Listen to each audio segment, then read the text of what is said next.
The hall was enormous. It was so large that sound took a full second to travel from one end to the other.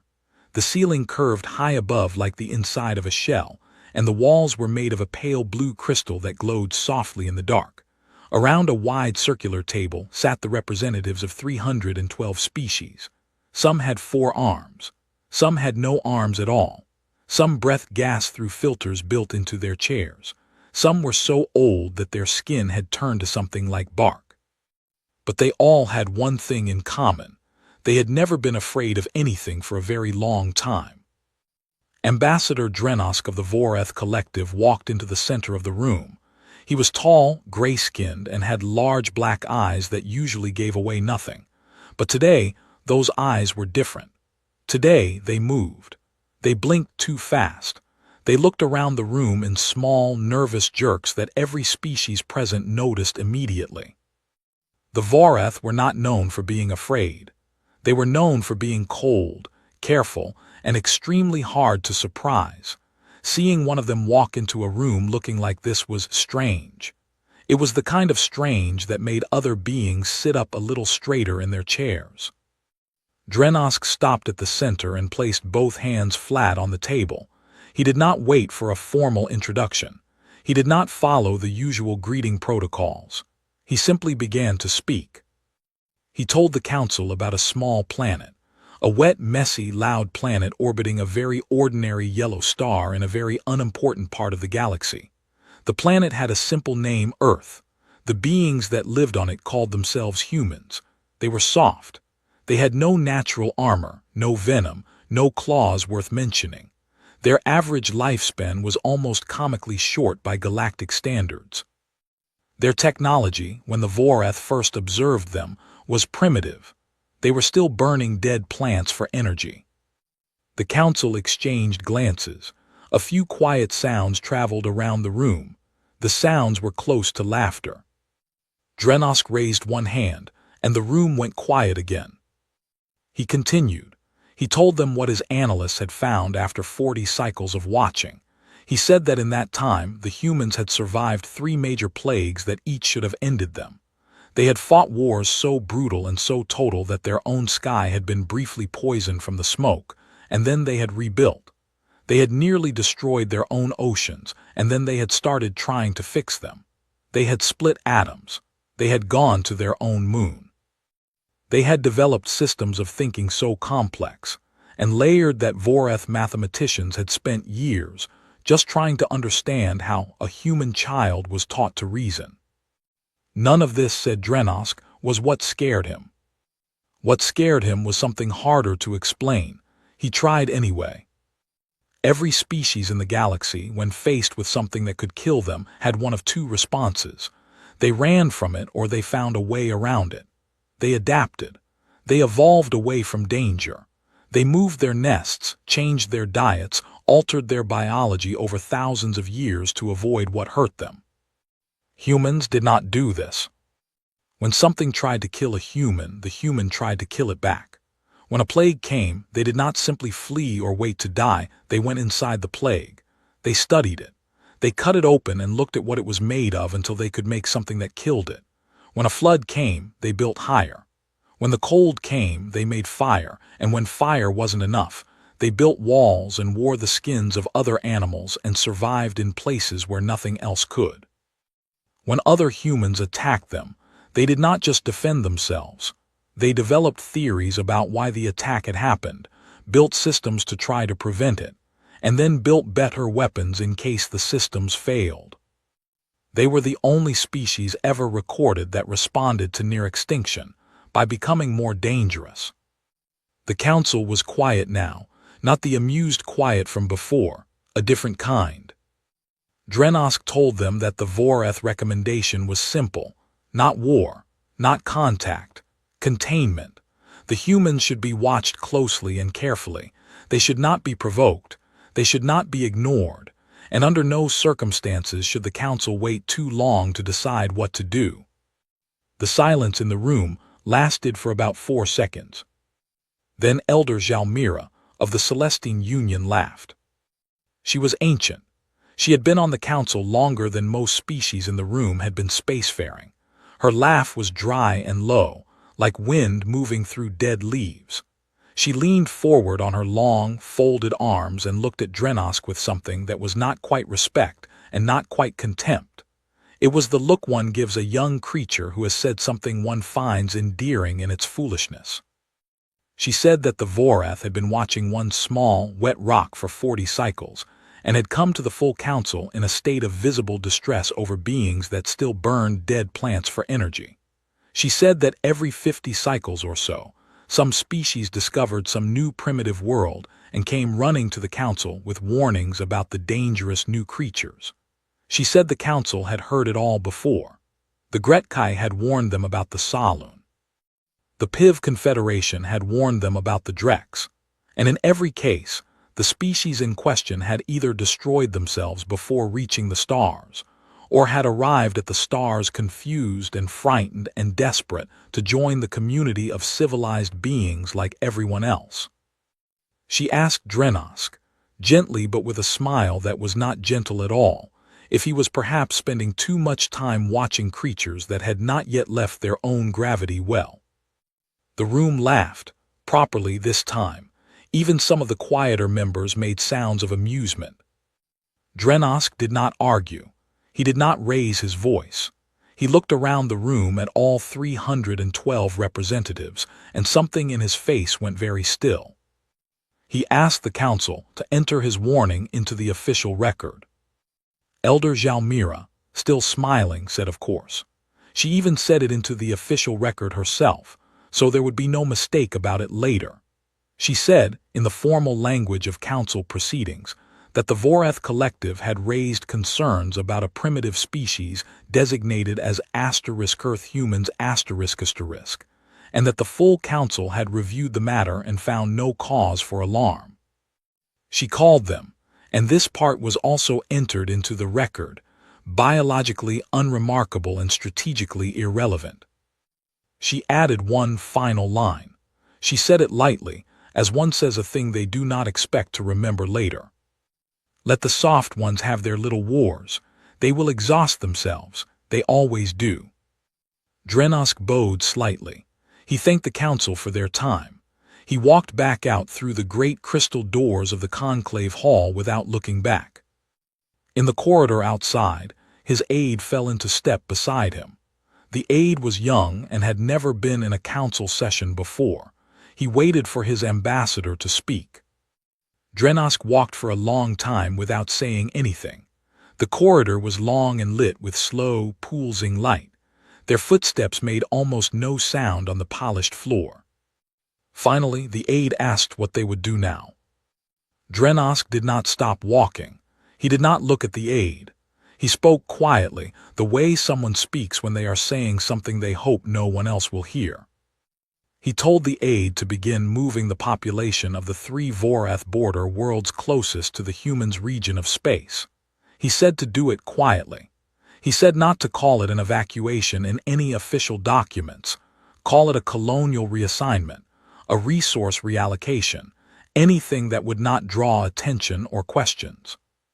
The aide asked if he truly believed the council was wrong. Drenosk finally stopped walking. He turned and looked at the aide with those large black eyes that had been frightened in the council chamber and were still frightened now. He said he did not know if the council was wrong about what the humans were, but he knew the council was wrong about one thing without any doubt at all. He said they called them soft. I watched them for 40 cycles. There is nothing soft about them. Nothing. He turned and walked on, and the aide followed, and the corridor behind them was very quiet and very still, and somewhere far away, in a small solar system in an unimportant part of the galaxy, a species that burned dead plants for energy looked up at the stars and wondered what was out there. 200 cycles passed. The galaxy moved on, the way the galaxy always did. New wars started and ended. New trade routes opened. 3 species went extinct, one from a natural disaster, one from a slow disease, and one, quietly and sadly, from simply losing the will to continue. The council held its sessions, passed its resolutions, and filed its reports. The universe kept turning, indifferent and enormous. And on a small wet planet far from the center of things, humans kept moving.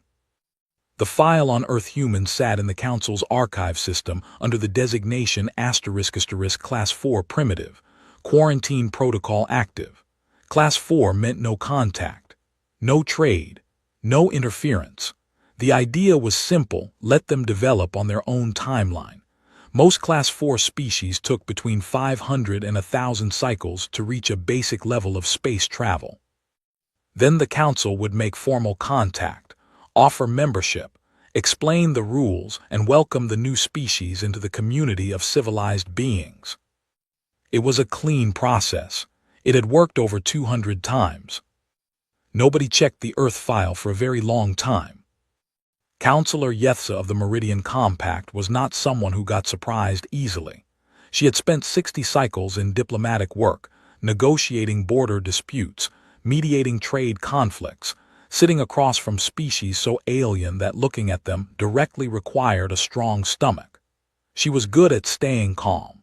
She was good at reading situations before they turned dangerous. It was why she had been sent to the Terran frontier. Reports had started coming in from cargo ships and survey vessels operating near the Boundary Veil, the invisible but well-established line marking the edge of Council mapped space. Ships had been picking up signals, structured signals, signals that used mathematical patterns consistent with deliberate communication. And on 3 separate occasions in the past cycle, objects had crossed the veil from the other side. Fast objects, very fast objects. Yethza had read all 3 incident reports on her way out to the frontier. In the first 2 cases, the objects had turned away before Council vessels could intercept them. In the 3rd case, the object had stopped. It had simply stopped, sitting perfectly still at the edge of Council space, broadcasting on 17 different frequencies, and waited. The Council vessel that had responded had found what appeared to be an unmanned probe. They had brought it aboard. It was not unmanned. There was a small device inside, a recording. The recording contained a message in 12 different languages, including 3 that were considered classified and not available in any public archive. The message was simple. It said, "Hello, we know you are there. We would like to talk." Yethza arrived at the Terran frontier with 2 escort ships and a full diplomatic package, translation systems, greeting protocols, first contact procedures that had been refined over centuries. She was fully prepared for a species that was confused and curious, and perhaps a little frightened by the vast reality of a galactic community they had just discovered existed. What she found instead was a human ship. It was already there when she arrived, sitting just inside the Boundary Veil on the Council side, which should have been impossible. The veil was not marked physically. It was a designated coordinate system, but the humans should not have known where it was. The exact coordinates were not in any public record. They were internal Council data. The human ship was not what she had expected a primitive vessel to look like. It was large, not as large as a Council warship, but larger than it had any right to be for a species that had supposedly only recently developed interstellar travel. It was dark-colored, asymmetrical, and covered in what looked like damage that had been repaired many times over. It looked like a ship that had been through a great deal and had survived all of it. Before Yethza could send a formal greeting, the human ship opened a channel. The face that appeared on her display was that of a human female, middle-aged, by what Yethza understood of human biology, short dark hair, eyes that were a deep brown. She was wearing a simple gray uniform with no decoration on it except a small symbol on the left side of her chest, a circle with a horizontal line through it, which Yethza did not recognize but filed away immediately. The human said her name was Captain Rin Vasquez. She said it in the standard trade language of the Council, with a slight accent but no hesitation and no errors. Then she said, politely and without any visible concern, that she had been expecting someone to come out and have a conversation eventually. Yethza kept her expression steady. She asked in the same trade language how the captain had learned to speak it. Vasquez said they had been listening to council communications for approximately 90 cycles. She said the trade language had been one of the first things they translated. She said it had taken about 11 years, roughly 8 council cycles, to crack it completely, and about another 4 cycles after that to build a working vocabulary large enough for conversation. Yetza asked how humans had known the council existed. Vasquez smiled. It was a calm smile, the kind that comes from someone who is completely comfortable in a situation that should be making them nervous. She said that it had not been very difficult. She said that when you sent ships through space, those ships left traces. Radiation signatures, gravitational wake patterns, residual energy from jump drives. She said humans had been tracking those traces for about 120 cycles. She said they had mapped a significant portion of council infrastructure from the traces alone. There was a pause in the conversation. Yetza asked why the humans had not made contact sooner, if they had known for so long. Vasquez looked at her for a moment. Then she said something that Yetza would think about for the rest of her life. She said, "We wanted to understand you before you understood us. It seemed safer that way." After the conversation ended, Yetza sat alone in her command room for a long time. Her escort ships were waiting for direction. Her diplomatic package sat open and unused on her desk. The greeting protocols, the first contact procedures, all the careful preparations for a confused and frightened species encountering the galaxy for the first time. She put all of it away, none of it applied. She wrote her report carefully. She listed everything Vasquez had told her. She listed everything she had observed, the ship, the language, the confidence, the calm. She listed the fact that the humans had spent 90 cycles learning the Council's language without ever being taught it. She listed the fact that they had mapped Council infrastructure from residual energy signatures alone. She listed the fact that, when asked why they had waited so long to make contact, the human captain had said it was because they wanted to understand the Council first. At the bottom of the report, she wrote one line that was not a fact. It was her personal assessment, and she marked it as such. She wrote asterisk, "This species did not stumble into space. They arrived prepared." She sent the report to the Council and waited. The Council's response came back in 3 days. They thanked her for the report. They told her to continue monitoring. They upgraded the Earth humans designation from Class 4 primitive to Class 2 emerging. Class 2 emerging meant they were watching now. It meant the humans were considered developing but not concerning. It was the designation given to species that were smart and growing but still young enough to be guided, shaped, introduced into the community of civilized beings with gentle handling. Yetza read the response twice. Then she set it aside and looked out the window of her ship at the boundary veil, at the empty space where the human ship had been sitting when she arrived. A species that had spent 90 cycles in silence, studying its neighbors, learning their language, mapping their territory, and then waiting calmly, patiently, for someone to come and say hello. And the Council had called them Class 2 emerging. She thought about the Vorath ambassador, the one from 200 cycles ago, the one the Council had laughed at. She had read his file once, years ago, mostly as a curiosity. She remembered that he had described humans as the only species ever recorded that responded to danger by becoming more dangerous. She had thought at the time that it was a dramatic thing to say. She did not think that anymore. She told her pilot to hold position at the Veil for another week. She wanted to see if the human ship came back. It did not come back. There was nothing out there, just stars and dark and silence. But somehow, sitting there in that silence, Yetza had the very clear and very uncomfortable feeling that she was being watched. It did not begin with a declaration. It never does with humans, the historians would later write. It began with an accident that was not entirely an accident, and an apology that came 50 years too late, and a silence from the human side that lasted exactly one cycle before the sky over Celestine space turned dark with ships that should not have existed. The Tyran Corridor was a stretch of star systems between human space and the territory of the Celestine Union. It was a disputed area. 3 species had claims on it, none of them strong enough to win outright, and so for the past 80 cycles it had been a place where everyone was politely tense and nobody did anything too dramatic. Cargo ships moved through it. Survey vessels mapped it. Patrol fleets kept their distances and filed their reports, and everyone pretended the tension was not there. The colony ship was called the Kellen *. It carried 40,000 humans, families mostly, with children and personal belongings, and the quiet hope of people moving to a new place to build something. It was not a military vessel. It was not armed.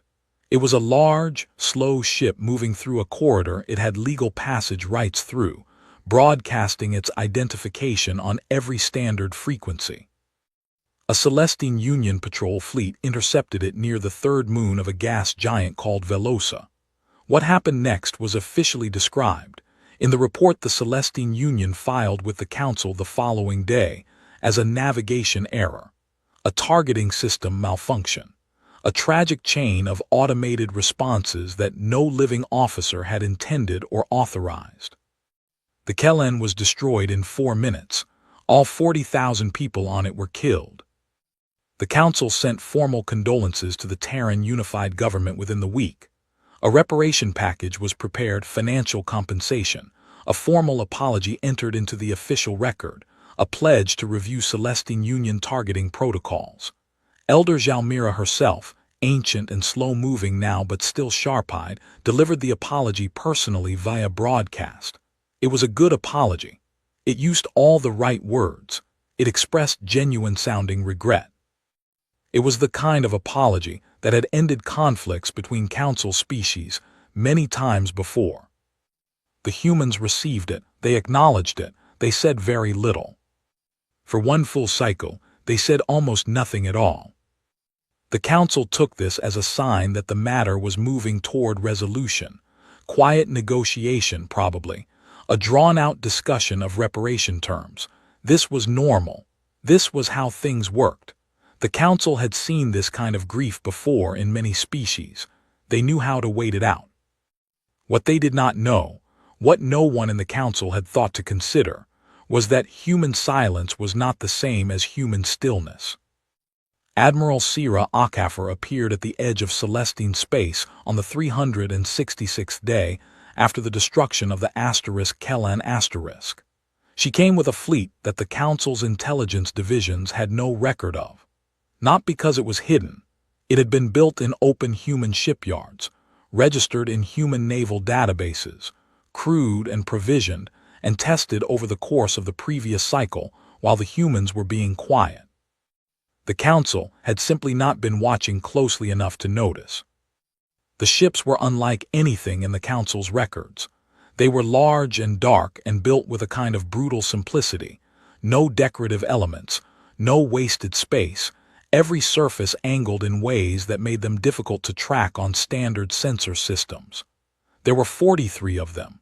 They did not form the kind of neat fleet pattern that Council naval doctrine used. They spread out wide and irregular, overlapping sensor ranges, covering angles, moving in ways that suggested they had thought very carefully about how Celestine defense systems worked. Akafar sent one message. She sent it directly to the Celestine Union's military command, copied to the Council. She did not use formal diplomatic language. She used plain words. She asked for the coordinates of the wreck site of the Kellen *, and the name of the commanding officer who had given the order to fire. She said she wanted both of these things within 72 hours. She did not say what would happen if she did not receive them. She did not need to. 43 ships at your border said it for her. The Celestine Union's response came in 2 parts.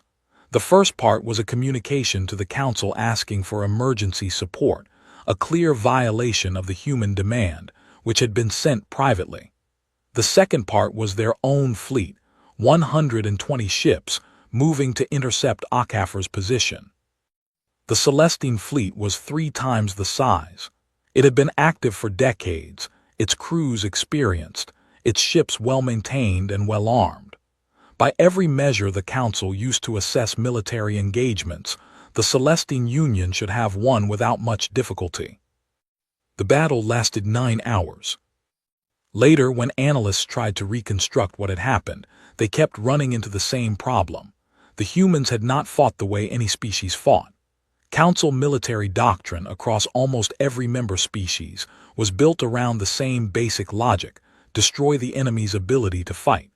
Target weapon systems, engines, command structures. Win by force, win by numbers, win by outlasting the other side. The human fleet did not try to destroy anything. They disabled ships. They did it with a precision that the analysts found almost uncomfortable to look at: surgical strikes on specific systems, calculated to stop a vessel without killing it. And then, before the crew of the disabled vessel could respond or call for help, a human boarding team was already inside. Fast, trained, wearing equipment that suggested they had studied Celestine ship layouts in detail before the engagement began. They did not hurt the crews. They secured them. They moved them to specific locations within their own ships and then left guards, human soldiers who did not speak much, who answered questions with calm politeness, who offered food and water and medical attention, and otherwise stood quietly by the doors. And then the human boarding teams went to find the senior officers. The Celestine fleet commander, Admiral Vethka, was a decorated veteran who had fought in 4 conflicts over his long career. He had never surrendered in his life. He did not consider himself the kind of being who could be surprised. He was surprised. He found himself sitting across a metal table from a young human officer who was holding a cup of something warm and looking at him with the patient expression of someone who had all the time in the world. The human officer introduced himself, asked Vethka his name and rank, thanked him for the information, and then asked him, in a very calm and very direct way, to walk through his decision-making process on the day the asterisk Kellen was destroyed. Vethka said nothing. The human officer nodded as if he had expected this, made a note on the device in his hand, and said that was fine. He said they had already recovered what they needed from the fleet's navigational data and communications logs. He said the question had really been a courtesy. He said that, when people were given the opportunity to explain themselves, it sometimes helped them feel better about what came next.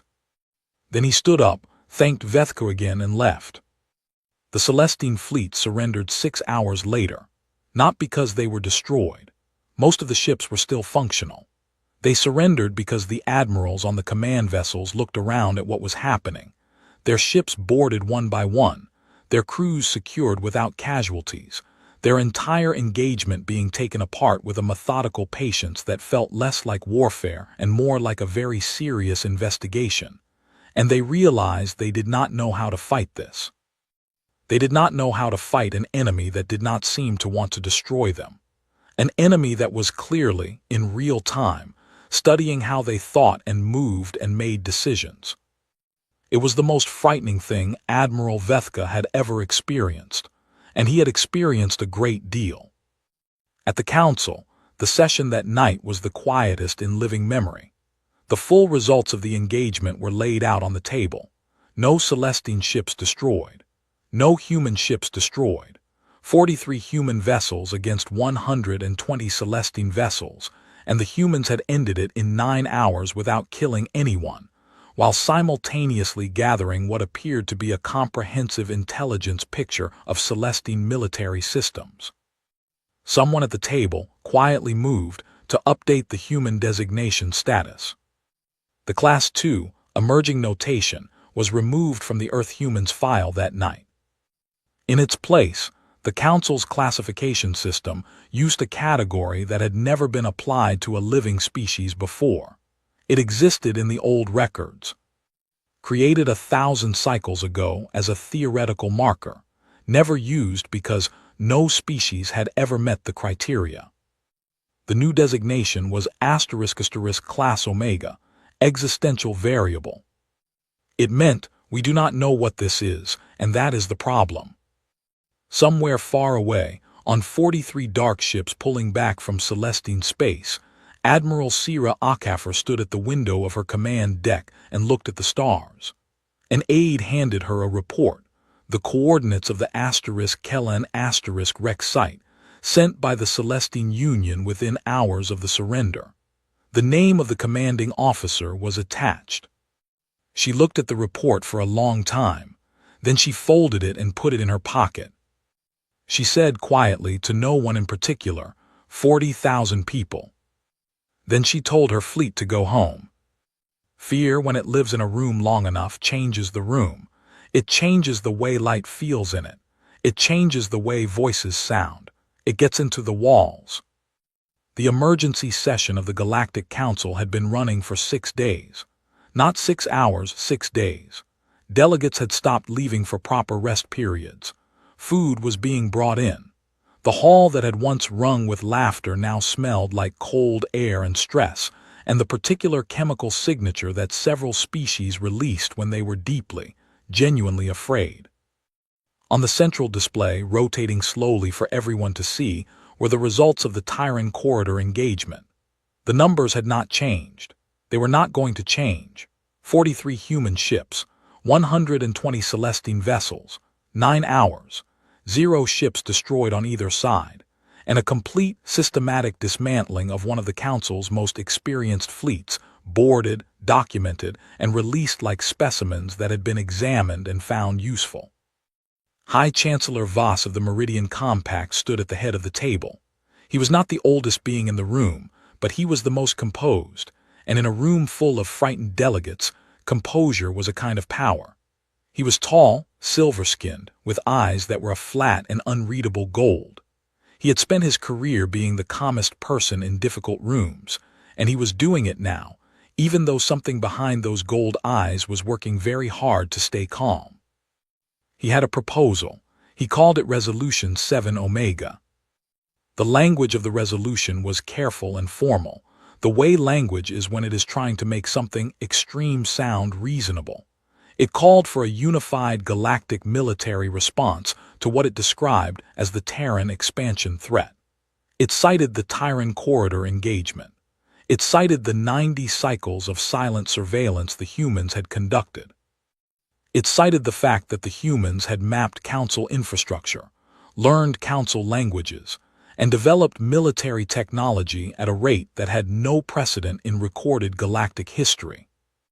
What the resolution was actually saying, stripped of its careful language, was this: the humans needed to be stopped before they could not be stopped, and the time to do it was now, while the Council still believed it had an advantage. Vote was close, closer than Voss had hoped.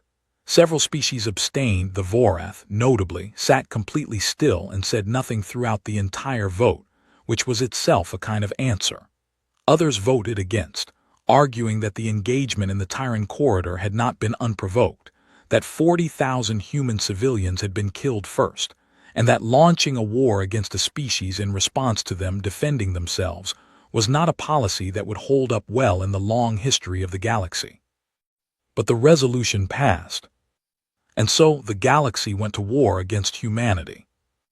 Intelligence Officer Kale Dren was 32 years old, young for his work, the grandson of a very old and very quietly famous ambassador whose file sat in the Council archives marked Warning, VORATH, unheeded. Kale had grown up knowing about his grandfather's report. He had grown up knowing that the Council had laughed. His grandfather had never said much about it. Drenosk had lived a long life and died peacefully, but there had always been something in his eyes when the subject came up, some quiet and heavy thing that Kale had never been able to name. He thought he might be starting to understand it now.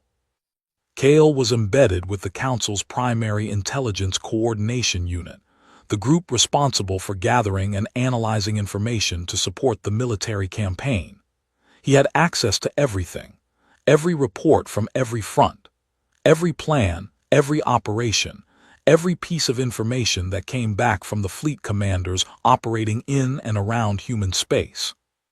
The campaign began with a plan that the Council's best military minds had spent 8 cycles developing.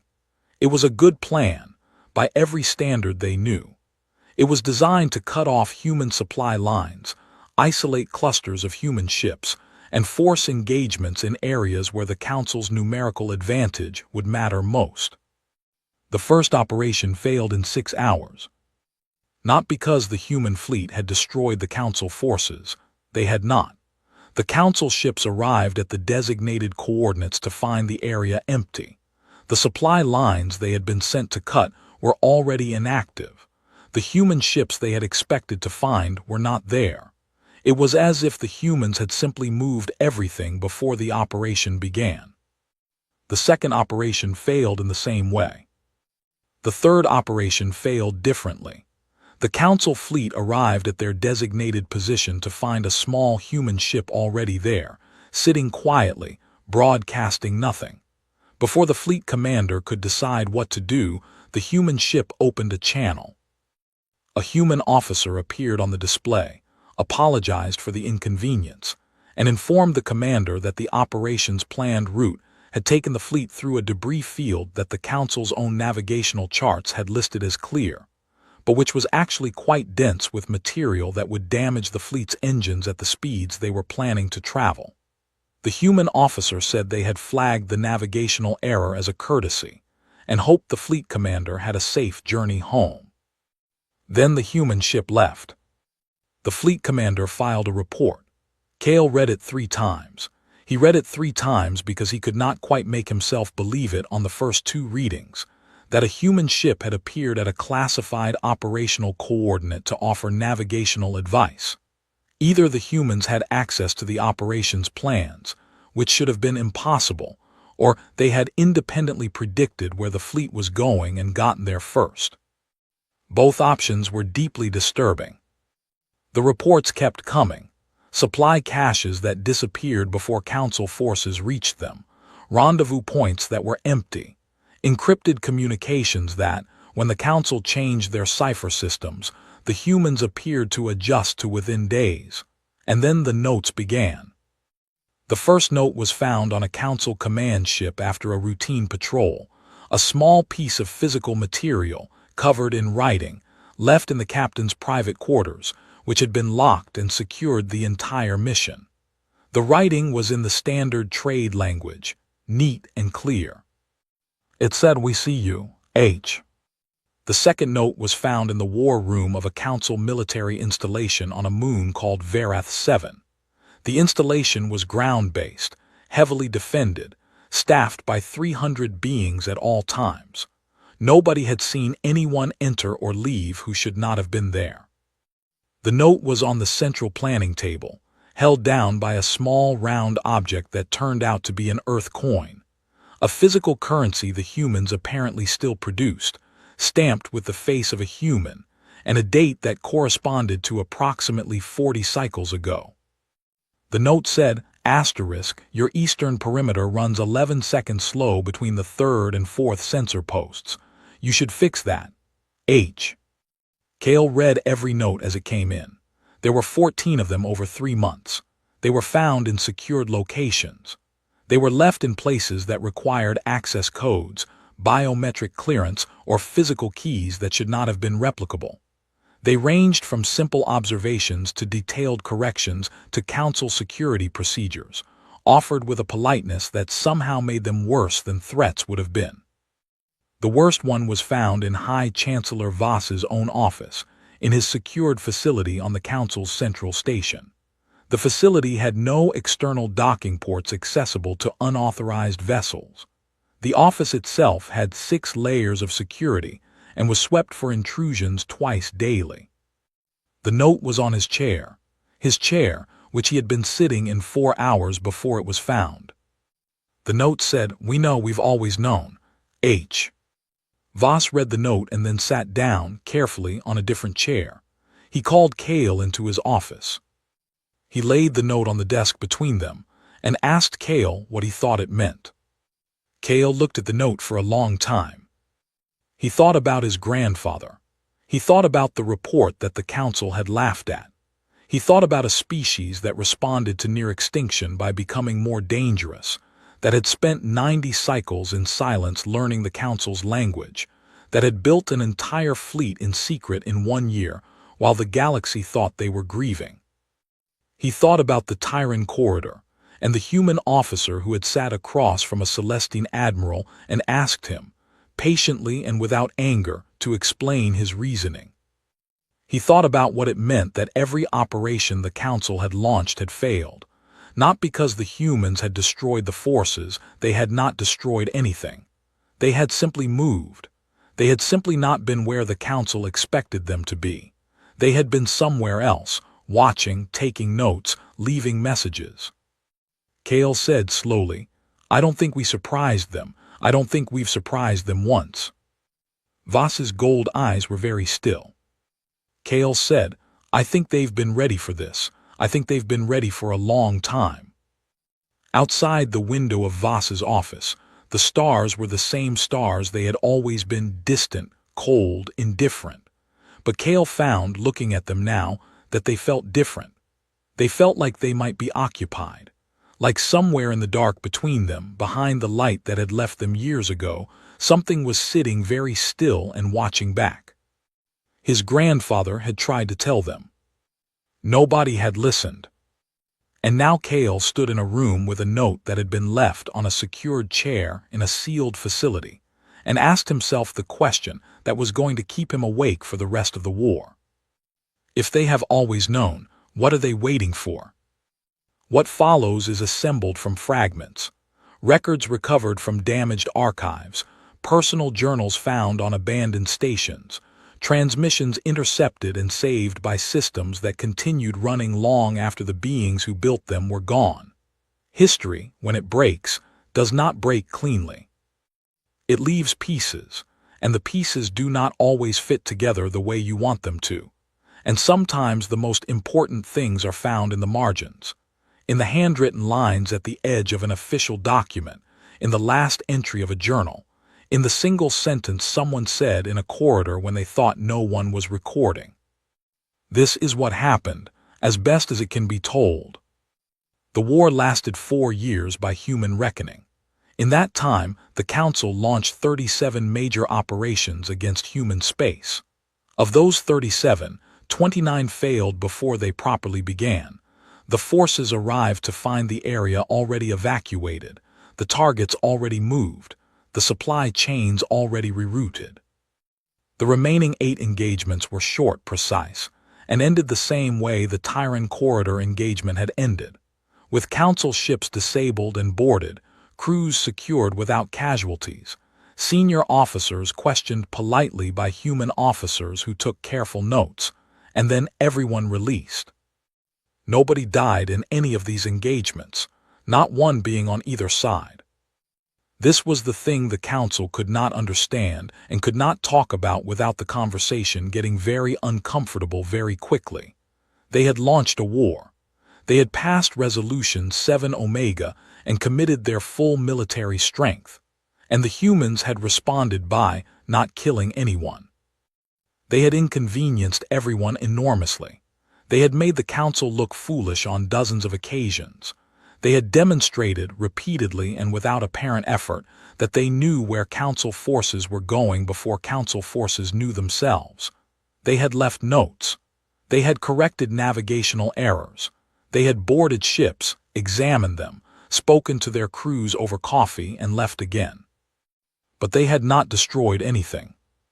This was, in its way, more frightening than if they had. High Chancellor Voss understood this. He understood it the way you understand a thing that you do not want to be true, slowly, with a great deal of resistance, and then all at once in a moment that feels like falling. He understood that the humans were not fighting the Council. The humans were teaching the Council. Every failed operation, every boarded ship, every polite note left on a secured chair was part of a message, and the message was not about war. The message was about memory. The Council broke before the humans forced it to. That was the honest version of what happened, and it took a long time for the honest version to make it into the official records. Species that had voted for Resolution 7 Omega began finding reasons to open private communication channels with the Terran unified government.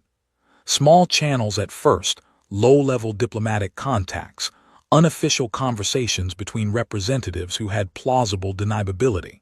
Then larger ones.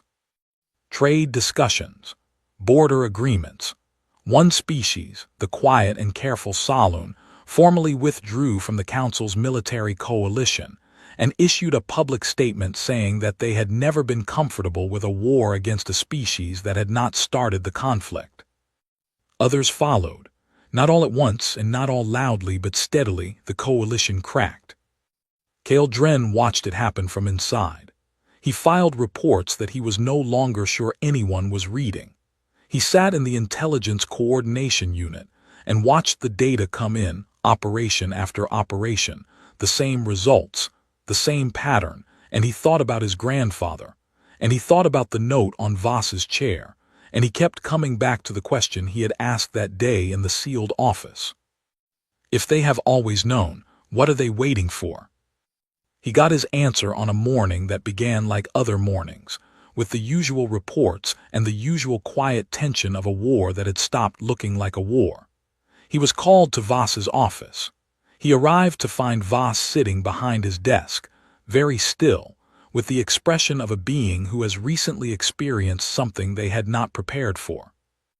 Across from Voss, in a chair that she had apparently brought into the room herself, sat a human woman. She was drinking something warm from a cup that she had also apparently brought with her. She was not young, her hair was white, her face was lined, but she sat with the easy stillness of someone who was exactly where they had planned to be. She was wearing plain clothes, nothing military, with no identification. When Kale came in, she looked at him and nodded as if she had been expecting him specifically. She told Voss that she was there to let him know the war was over. She said the Terran Unified Command had made this decision, and that the Council would not be receiving any formal notification until the following day, but that she had wanted to tell him personally, in advance, as a courtesy. She said there would be no reparations demanded and no territorial claims made. She said the humans did not want anything from the Council except one thing. Voss asked what that one thing was. She looked at him for a moment, and then she looked at Kale, and she said something that Kale wrote down in his personal journal that night and carried with him for the rest of his life. She said, "We want you to understand what you did, not officially, not in a resolution or a formal record. We want the beings in this room and the beings in rooms like this room to actually understand. You found us. You watched us. You decided we were harmless. And then when we proved we were not harmless, you decided we needed to be destroyed.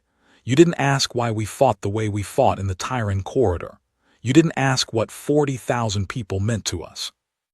You saw something you didn't understand and you voted to erase it. We want you to sit with that. For a long time." She stood up, she picked up her cup, she thanked Voss for the conversation. Then she said one more thing. She said it quietly, almost gently, the way you say something you want to make sure sticks. She said, "We have people everywhere, not to control anything, not to spy, just to remember. We remember everything, every vote, every name, every laugh." She left. The door closed behind her. Neither Voss nor Kale said anything for a very long time. The next day, the formal announcement came from the Terran Unified Command. It was broadcast on every frequency the Council used. Admiral Rin Vasquez, older now, white-haired, the same person who had sat in that first meeting at the Boundary Vale all those years ago, delivered it herself. Her voice was calm and clear, the same voice she had used at the Vale, and it held the same quality it had held then. Total, absolute composure. She said the war was over. She said humanity had not sought it and did not celebrate its end. She said the Terran Unified Government would be opening formal diplomatic channels with any species that wished to engage honestly. She said the terms were simple: no deception, no dismissal, and no condescension.